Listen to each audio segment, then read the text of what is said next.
안녕하십니까. 세계사 부분 시작해 보도록 하겠습니다. 먼저 중국사가 되겠습니다. 중국의 역사. 역사 흐름을 한번 살펴보면요. 은나라, 주나라, 진나라, 한나라, 위진남북조 시대, 수나라, 당나라, 송나라, 그 다음 원, 명, 청, 이런 순서로 역사가 전개가 되겠습니다. 상나라와 주나라는 1학기 때 배웠고요. 그래서 그 다음부터 이제 2학기 범위가 되겠습니다. 각 시기별로 한번 중간중간에 어려움이 있던 시기가 있는데요. 그것을 한번 살펴보면은 주나라 말기에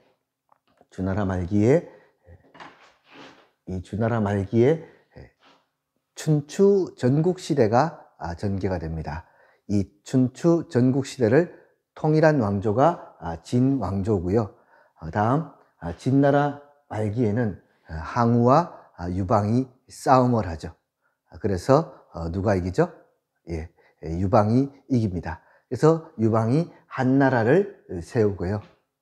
이때 유방과 항우의 싸움을 게임으로 만든 것이 바로 장기가 되겠습니다. 한나라 다음에는 한나라도 한, 그 다음 신, 후한, 이렇게 세 시기로 나눠지는데 어쨌거나 같은 한나라로 보고요. 한나라 말기에는 다시 중국이 쪼개집니다. 삼국시대가 전개가 됩니다.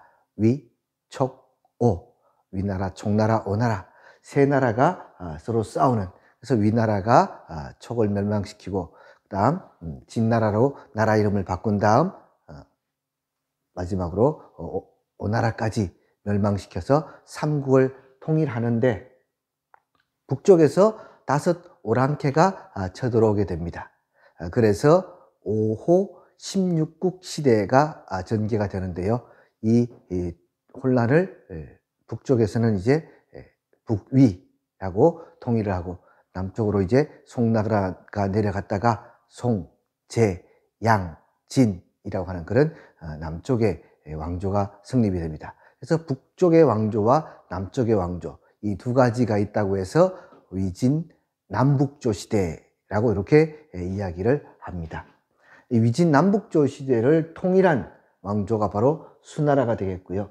이 수나라는 고구려와의 싸움에서 패하고, 그다음 대운하를 건설하느라고 토목공사를 너무 많이 벌여서 결국 일찍 멸망하고 맙니다.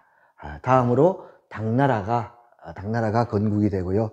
이 당나라가 쭉 발전을 하다가 당나라도 결국 절도사들의 횡포로 멸망을 하고 송나라가 건국이 됩니다.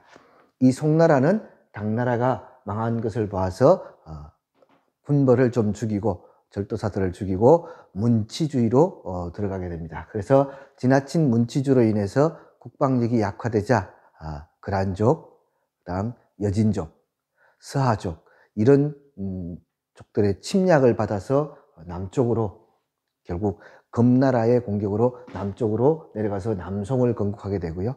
이렇지만은 결국 이 원나라, 징기스칸, 몽골족이 중국을 통일하고 나가서 서아시아, 유럽까지 진출을 해서 역사상 가장 큰 왕조를 건국하는 것이 바로 이 원나라가 되겠습니다.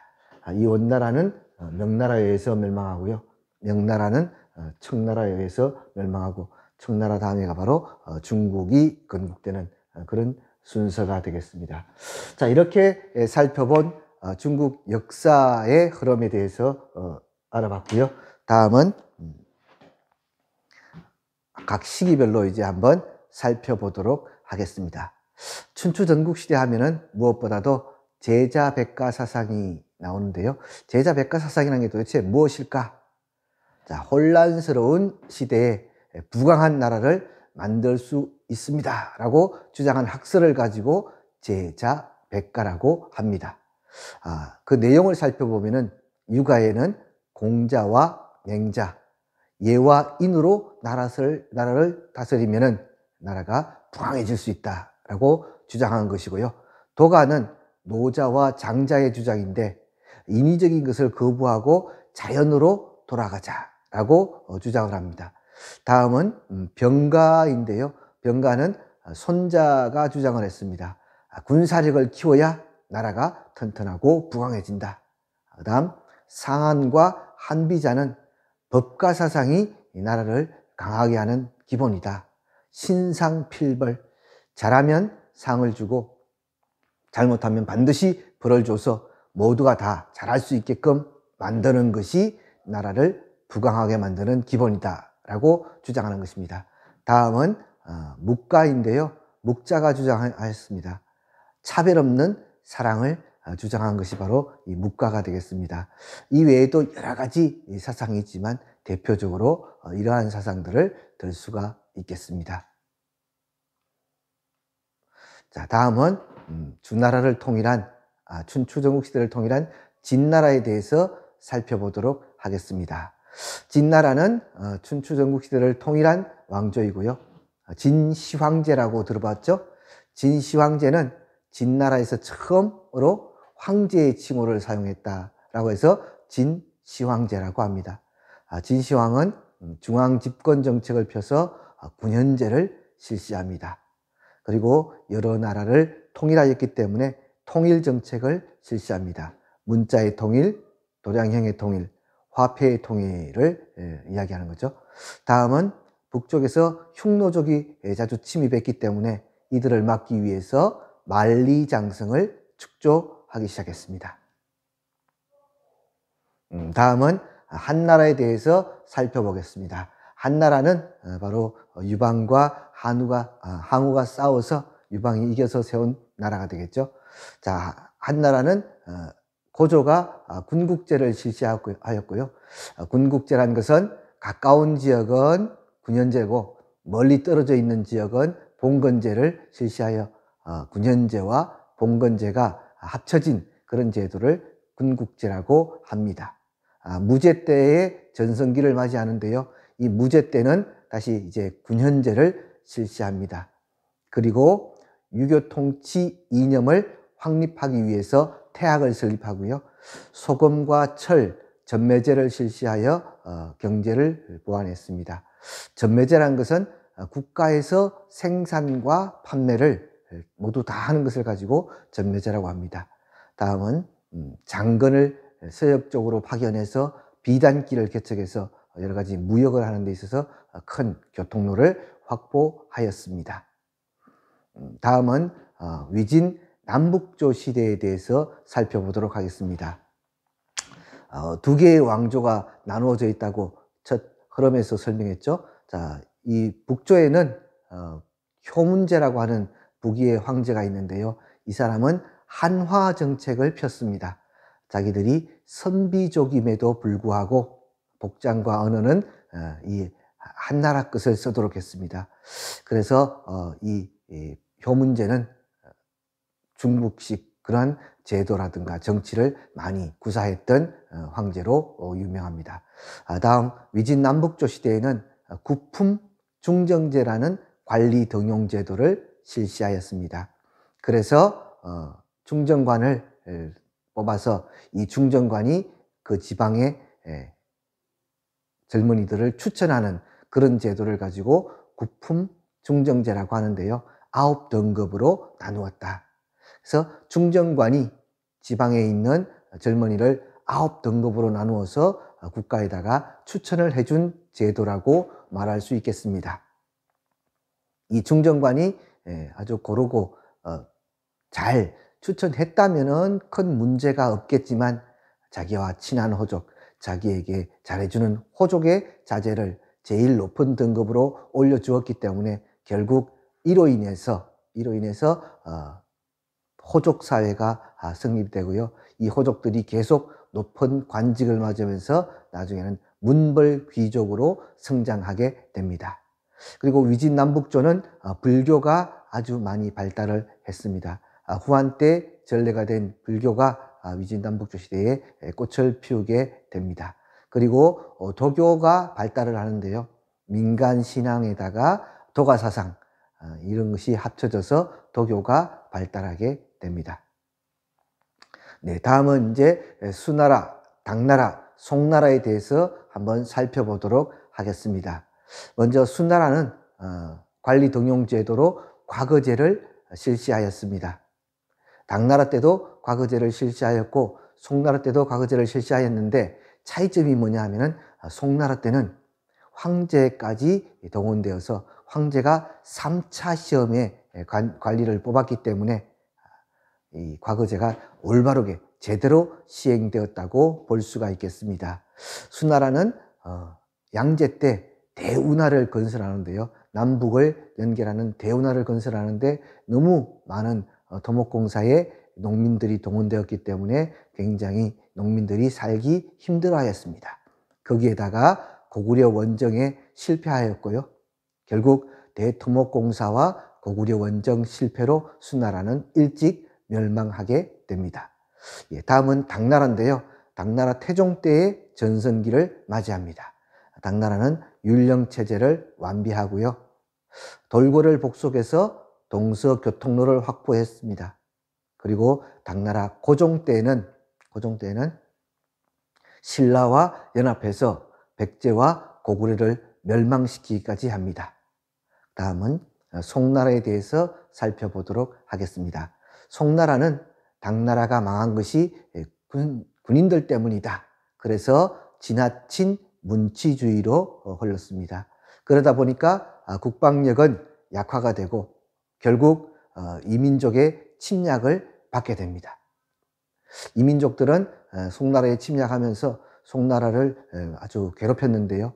송나라는 그때마다 돈을 준다든가 비단을 준다든가 이렇게 이민족에게 유화 정책을 썼습니다.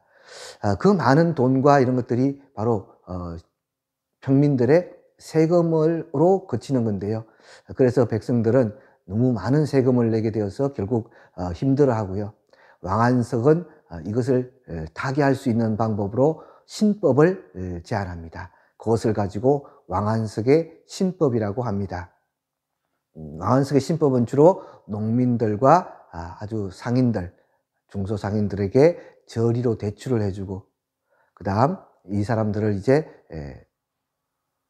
뽑아서 쓰고 또 이 사람들에게 이제 땅을 골고루 나눠주고 또 보마법, 보가법이라고 해서 군사력을 튼튼하게 하는 그러한 부국과 강병책이었지만 보수적인 귀족들의 반발로 왕안석의 신법은 실시되지를 못했습니다.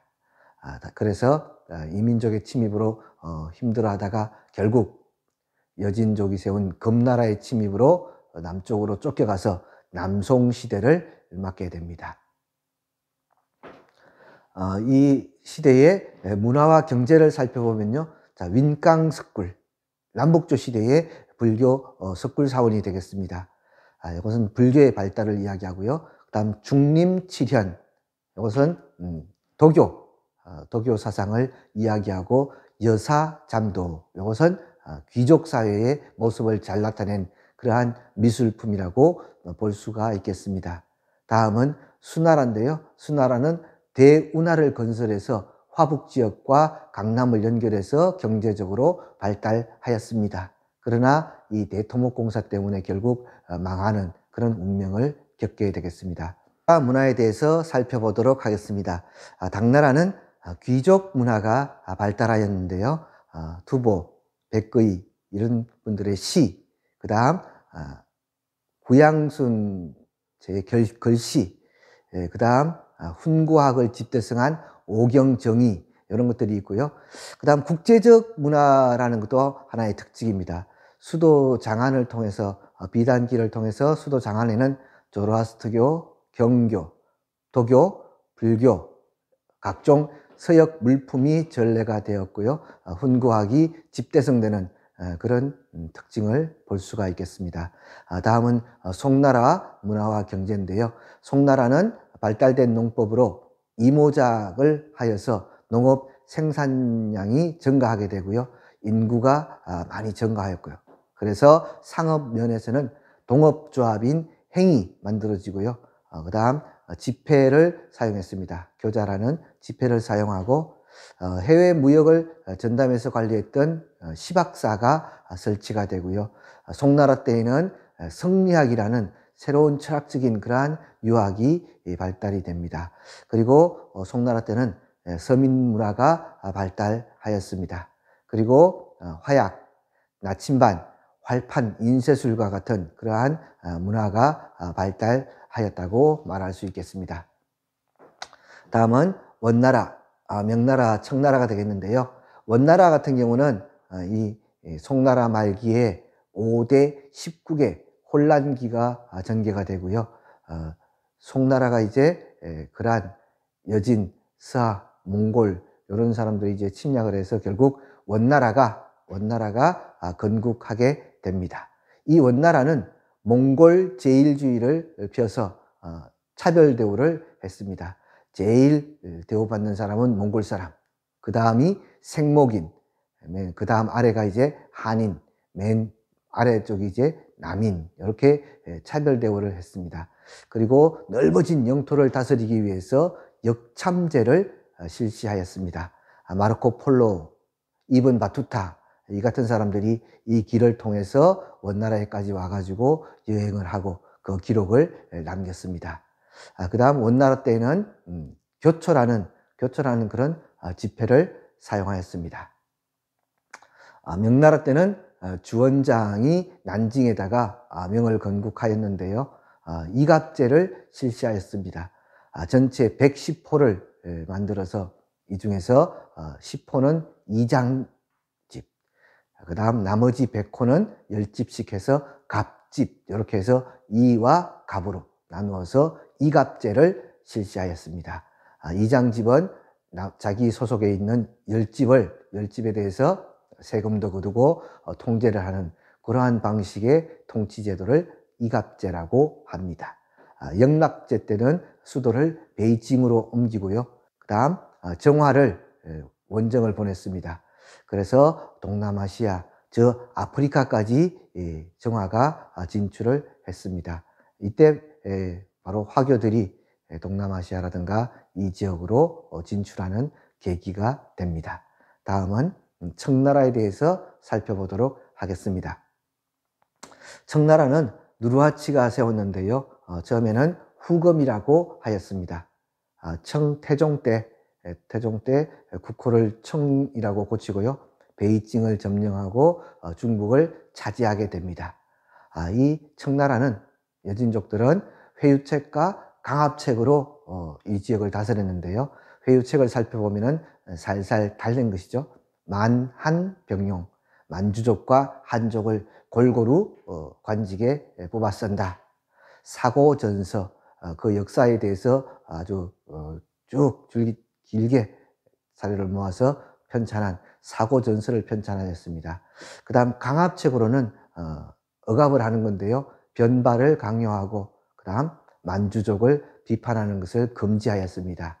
이렇게 건국된 나라들의 경제 문화적 특징을 살펴보면요. 먼저 조세제도를 살펴보도록 하겠습니다.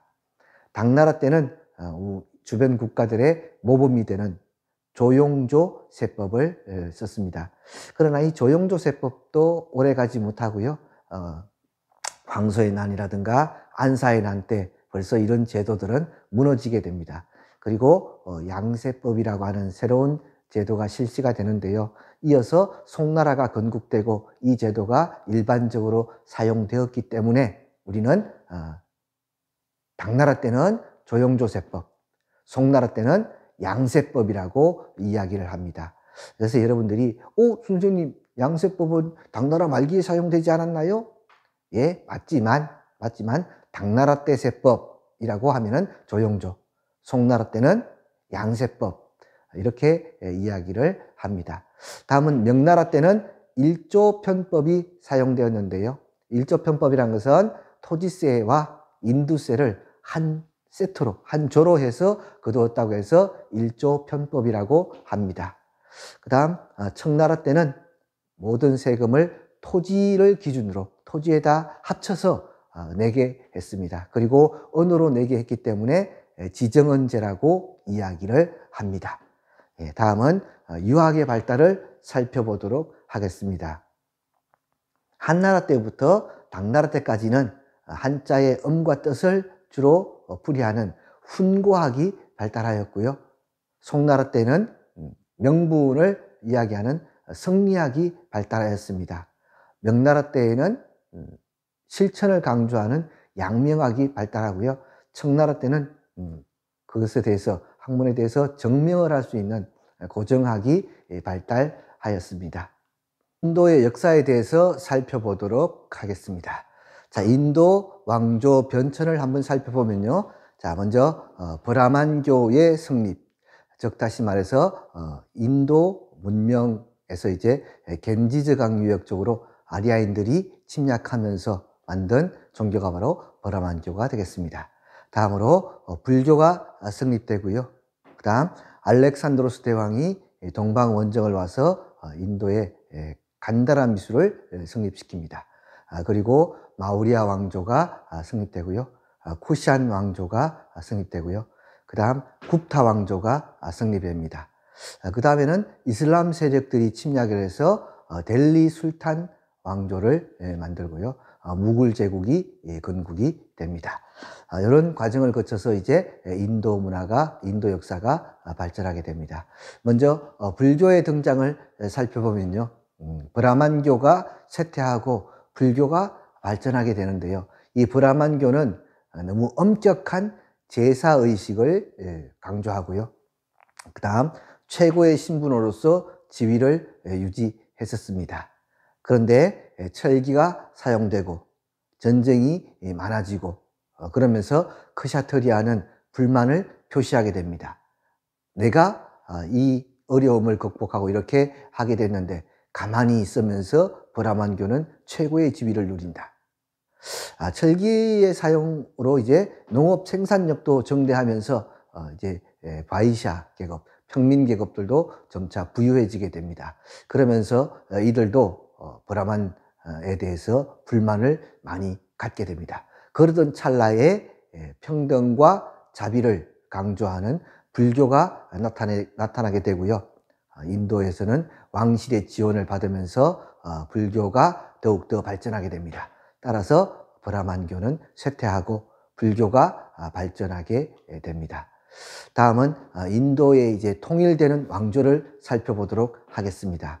먼저 마우리아 왕조인데요.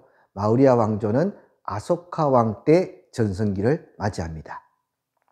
이 아소카 왕은 소성 불교를 믿었는데요. 상좌부 불교라고도 하죠. 이 소성 불교를 동남아시아 지역으로 전파를 시킵니다. 그리고 아소카 왕의 석주를 세워서 나도 앞으로는 불교를 독실히 믿으면서 다른 사람을 해치지 않고 평화롭게 잘 살아가겠다 하는 그런 내용을 돌 기둥에다가 새기게 됩니다. 그리고 넓어진 영토를 다스리기 위해서 도로망을 정비합니다. 남부 일부 지역을 제외하고는 마우리아 왕조가 다 통일을 하게 됩니다. 다음으로 쿠샨 왕조가 나오는데요. 카니슈카 왕 때의 전성기가 되겠습니다. 이 카니슈카 왕은 대승불교를 바탕으로 이 대승불교를 동북아시아로 전파합니다. 그리고 이 쿠샨 왕조는 동서무역로를 독점해서 로마, 페르시아, 인도, 중국을 연결하는 그러한 무역을 하면서 발전하게 됩니다. 그리고 앞에 있었던 헬레니즘 시대 알렉산드로스 대왕의 동방 원정의 영향을 받아서 간다라 미술이 이 쿠샨 왕조 때에 발달하게 됩니다. 다음으로 중부 지방에서는 안드라 왕조가, 남부 지방에서는 촐라, 체라, 판드야 왕조가 성립하여 발전하게 됩니다. 이렇게 봤을 때 인도는 맨 처음 아소카 왕이 통일하고요. 그 다음 또 분열되었다가 쿠샨 왕조가 통일을 하고 이렇게 해서 대비되는 두 왕조가 불교를 성실하게 믿고 전파하는 그런 불교 국가가 되겠습니다. 다음은 영토인데요.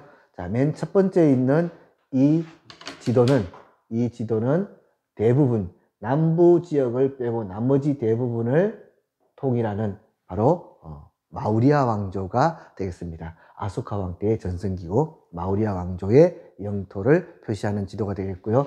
두 번째 지도는 북부 지역, 이 북부 지역을 통일하는 지도가 되겠는데요. 바로 쿠시안 왕조가 되겠습니다. 쿠시안 왕조 때의 지도, 전성기 지도가 되겠습니다. 다음은 간다라 미술로 만들어진 간다라 양식의 불상이 되겠습니다.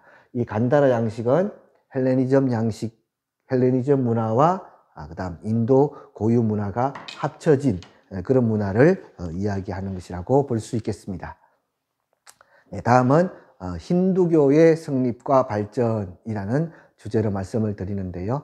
힌두교가 성립된 그 왕조는 바로 굽타 왕조가 되겠습니다. 굽타 왕조는 4세기경에 찬드라 굽타에 의해서 만들어진 나라가 되겠고요. 찬드라 굽타 2세 때 전성기가 되겠습니다.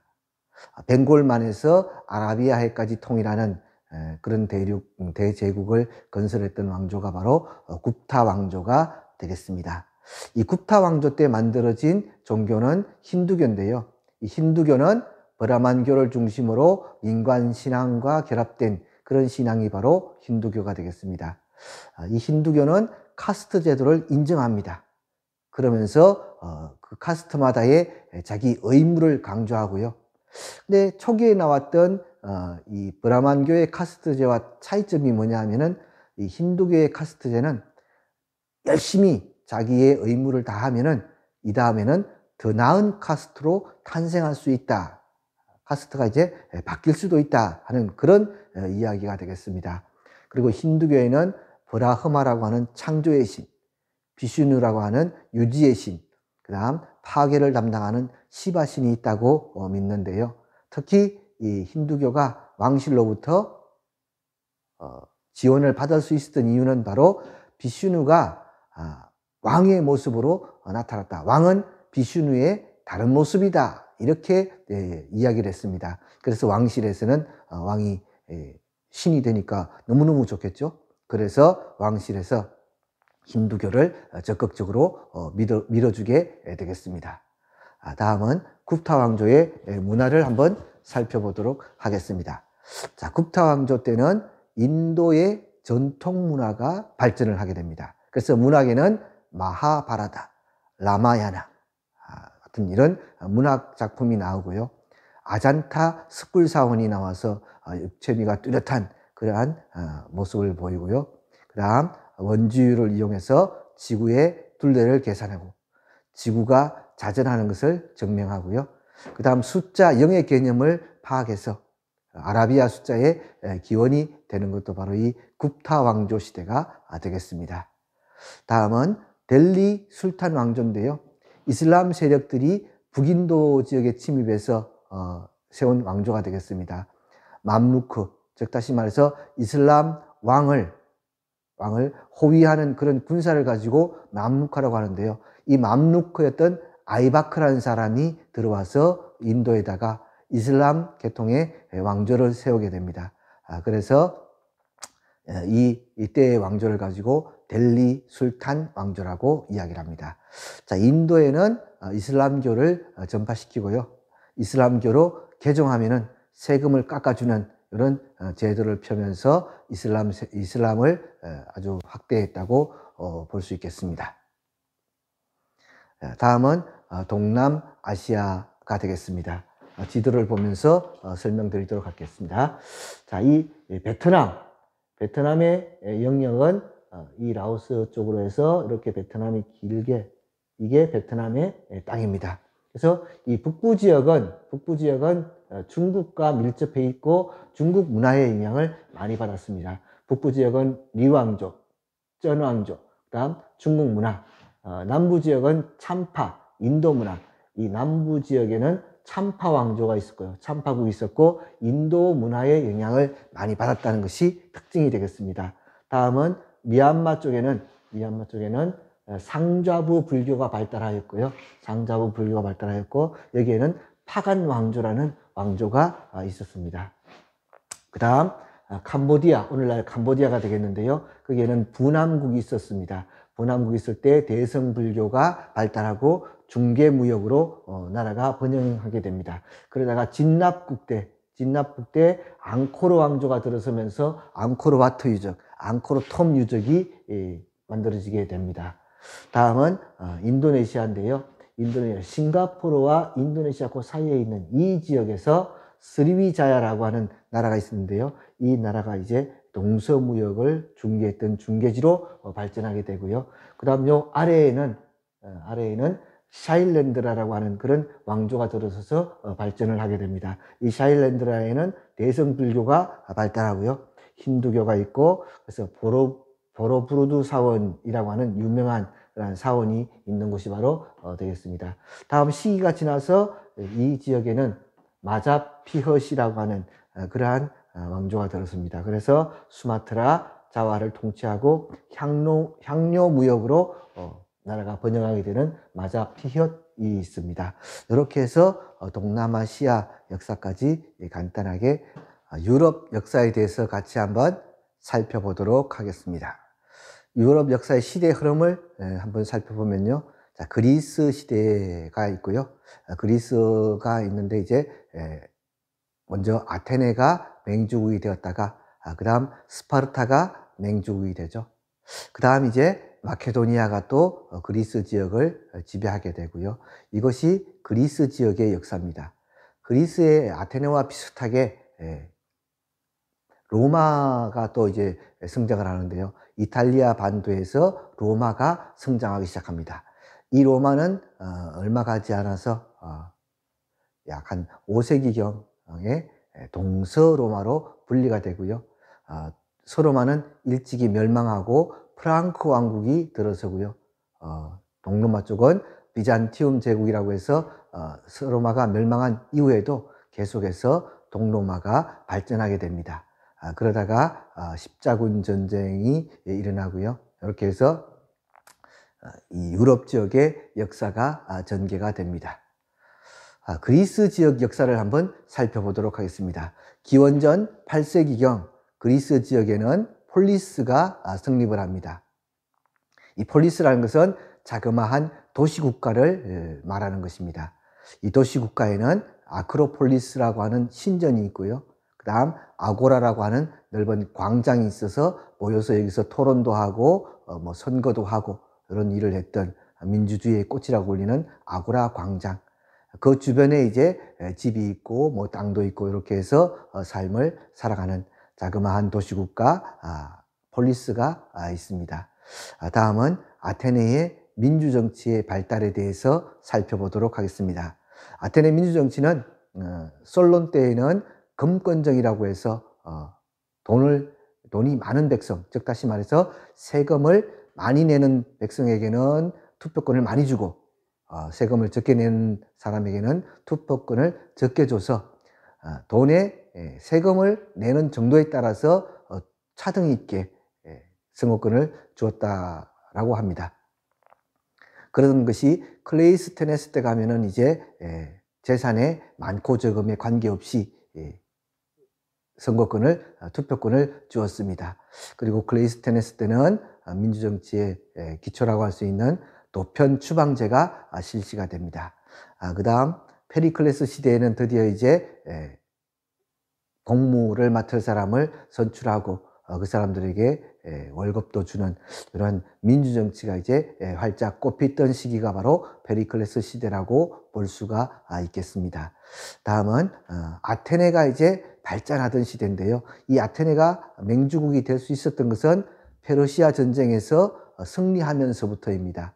페르시아 전쟁에서 아테네가 싸우자라고 해서 페르시아를 물리쳤기 때문에 맹주국이 되었고요.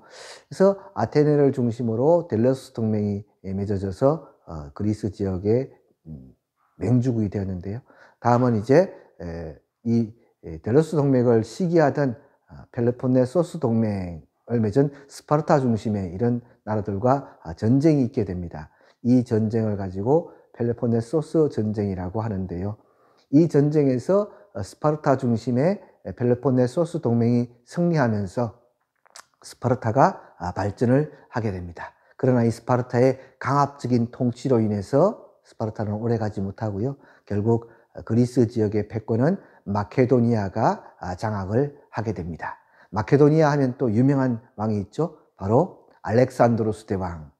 그래서 마케도니아의 알렉산드로스 대왕이 동방 원정을 떠나서 많은 영토를 제국을 건설했던 때를 가지고 알렉산드로스 제국이라고 부르기도 하고, 이때의 문화를 헬레니즘 문화라고 말합니다. 그리스 문화를 한번 살펴볼까요? 신화에서 보면은 신들이 마치 인간처럼 묘사가 되어 있습니다. 그래서 우리는 그리스 문화를 인간 중심의 문화이다, 이렇게 이야기를 합니다. 미술에는 조화와 균형을 아주 강조했고요. 파르테논 신전, 아테나의 여신상이 유명합니다. 철학은 자연을 연구하던 자연 철학에서 인간을 연구하는 인간 중심으로 이렇게 이동을 하고요. 초기에는 소피스트가 진리의 상대성을 이야기하면서 소피스트, 진리를 파는 사람, 이런 학파가 유행을 했는데요. 소크라테스는 그것을 부정하고 진리의 절대성을 믿었던 사람입니다. 그 다음 플라톤은 철학자가 나라를 다스리는 것이 이상사회다, 철학자가 지배자가 되어야 된다라고 주장을 했습니다. 그 다음 아리스토텔레스는 시민의 역할을 강조했고요. 학문을 체계적으로 정리한 철학자가 바로 아리스토텔레스가 되겠습니다. 다음은 마케도니아에 대해서 살펴보도록 하겠습니다. 마케도니아는 펠로폰네소스 전쟁으로 스파르타가 국력이 쇠약해지자 마케도니아가 이제 그리스 지역을 정복하고, 특히 알렉산드로스 대왕이 동방 원정을 떠나면서 그리스, 이집트, 페르시아, 인도 북부에 이르는 대제국을 건설하게 됩니다. 알렉산드로스 대왕은 동서융합 정책을 폈는데요. 먼저 그리스 남자와 그다음 페르시아의 여자를 결혼을 시켜가지고 하는 그런 동서융합, 그다음 동방의 군주정, 그다음 페르시아 관리들, 이런 사람들을 같이 동용해서 그리스 지역과 동양 지역, 동방 지역, 페르시아 지역을 섞어버리는 융합 정책을 폈습니다. 그리고 그리스를 공용화해서 융합 정책이 더 잘 되도록 했습니다. 다음은 헬레니즘 문화를 살펴보겠는데요. 인도의 간다라 문화에 영향을 끼쳤다. 그리고 이 헬레니즘 시대에는 스토아 학파, 금욕주의, 에피쿠로스 학파가 있고요. 에피쿠로스 학파는 정신적인 쾌락추구를 하는 그런 학파가 되겠습니다.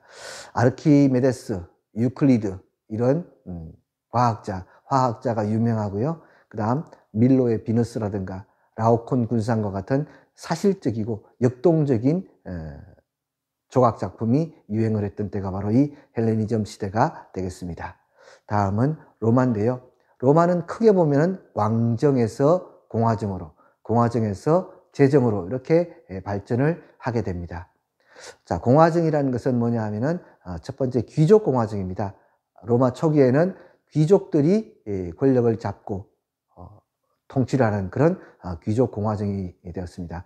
집정관이라고 하는 정치를 담당하는 사람, 그 다음 원로원이라고 하는 그런 귀족들의 회의체, 원로원에서 결정을 해주면은 집정관이 정책을 집행하는 이런 형태를 가지고 귀족 공화정이라고 합니다. 그러다가 이제 평민들이 로마를 위해서 전쟁에 참여하고 많은 공을 세우면서 우리 평민들도 정치적인 권리를 달라라고 해서 평민 대표인 호민관을 뽑게 됩니다. 그리고 평민 대표 기관인 민회를 만들고요. 그래서 집정관에 해당되는 호민관이 있고 원로원에 해당되는 민회가 있습니다. 그래서 결국 12표법으로 호민관의 결정이 집정관의 결정과 같은 역할을 하게 되면서 공화정이 실시가 된다고 볼 수가 있겠습니다. 이 공화정이 한창 무렵에 무렵 로마가 크게 발전을 하는데요. 바로 이것이 로마의 포에니 전쟁이었습니다. 지중해 패권을 둘러싼 전쟁에서 로마가 승리함으로 인해서, 포에니 전쟁에서 로마가 승리함으로 인해서 로마는 비약적인 발전을 하게 되는데요. 그 발전에 좋은 면만 있는 것이 아니라 어두운 면도 같이 있었습니다. 주변에 있는 식민지로부터 값싼 곡물과 원료들을 들여오면서부터 로마에 살고 있던 로마의 평민들은 몰락하기 시작합니다. 그래서 결국 귀족들은 라티푼디움이라는 그러한 대농장을 경영하고 평민들은 점점 어려움에 빠지자 크라쿠스 형제가 개혁을 시도합니다. 크라쿠스 형제의 개혁 목표는 뭐니 해도 자영농을 육성해서 농민들, 평민들이 편하게 살아갈 수 있도록 땅을 나누어 주자. 이것을 자영농 육성이라고 합니다. 그러나 귀족들은 자기의 땅을 나누어 줄 리 없죠. 그래서 결국 크라쿠스 형제의 개혁은 실패로 돌아가고요. 그 다음 3명의 우두머리가 나와서 정치를 하는 삼두 정치가 시작됩니다. 이것을 가지고 카이사르의 삼두 정치라고 얘기하고요. 그 다음 마지막으로 이 삼두 정치에서 옥타비아누스가 승리를 하면서 원로원으로부터 아우구스투스라는 칭호를 듣게 됩니다. 그래서 이 사람이 이제 로마 황제로 옹립이 되는데요. 이때를 가지고 이제 로마 제정시대라고 이렇게 이야기할 수 있겠습니다. 기원전 27년이고요. 이때부터 약 한 200년 가까이가 로마 평화의 시대가 전개가 됩니다. 그 다음에는 다시 군인 황제로 인해서 혼란한 시대가 되고요. 이 혼란한 시대를 바로잡기 위해서 콘스탄티누스 대제가 중흥 노력을 합니다. 그러나 로마는 더 이상 발전하지 못하고 동서로 분열이 됩니다.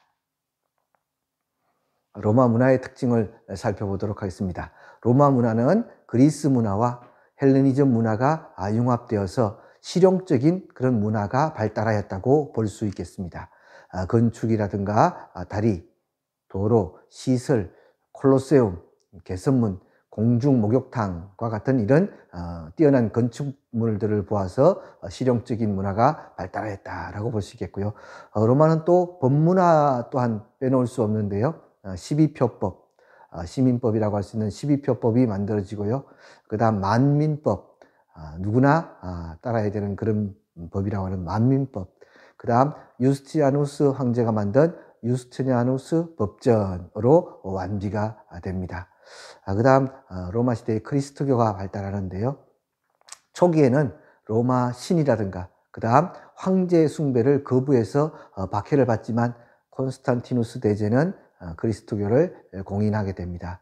그리고 테오도시우스 황제는 그리스도교를 국교로 만들어 버립니다. 다음은 중세로 넘어가 보도록 하겠습니다. 중세 유럽은 서유럽, 서로마 지역에 있던 서유럽, 프랑크 왕국과 그 다음 동로마 제국, 비잔티움 제국으로 나누어 볼 수 있겠습니다. 정치적으로 보면은 서유럽은 봉건제가 발달하고요. 비잔티움 제국은 황제 중심의 그런 중앙 집권 국가가 발달을 합니다.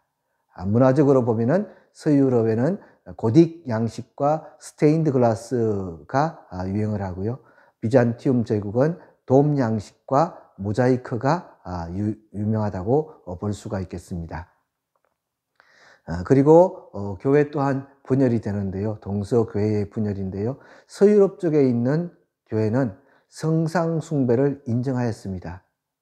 좀 다르게 표현하면은 이 지역에는 게르만족들이 들어왔기 때문에 게르만족들에게는 성상 없이는 전파가 좀 어려웠겠죠. 그래서 성상을 이용해서 그리스도교를 전파하기 위해서 성상 숭배를 허용하였고요.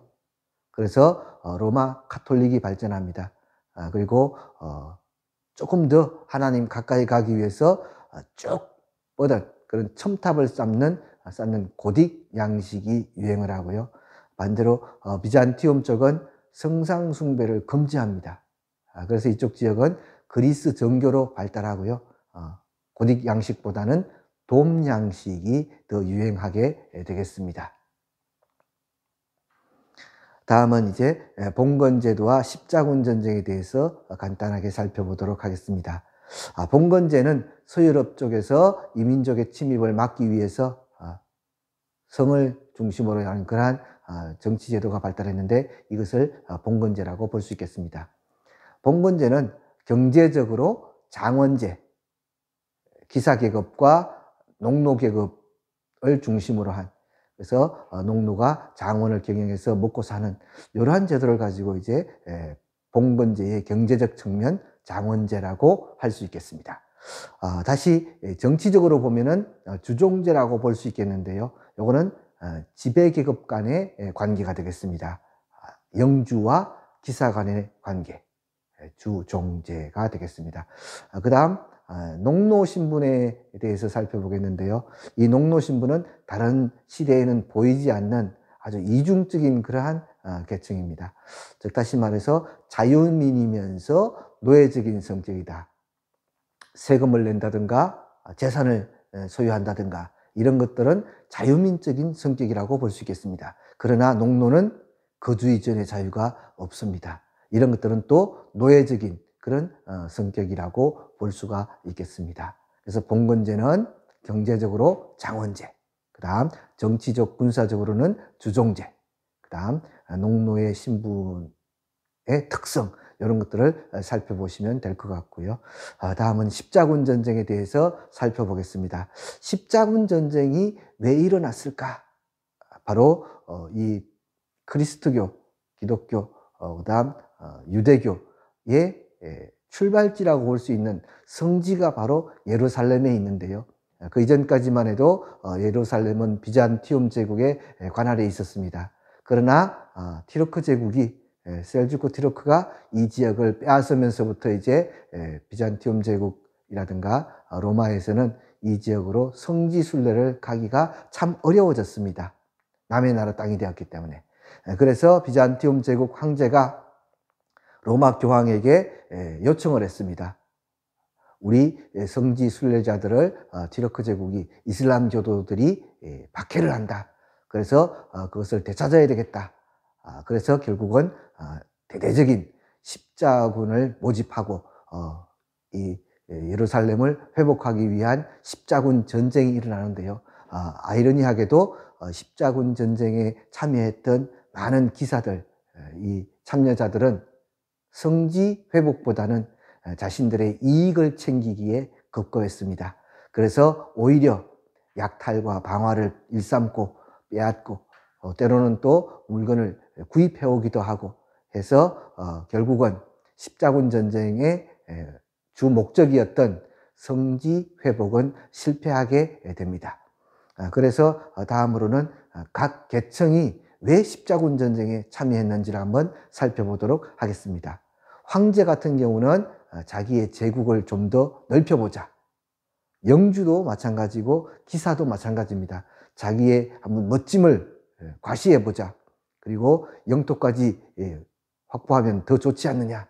이런 생각으로 십자군 전쟁에 뛰어들었고요. 교황 또한 마찬가지입니다.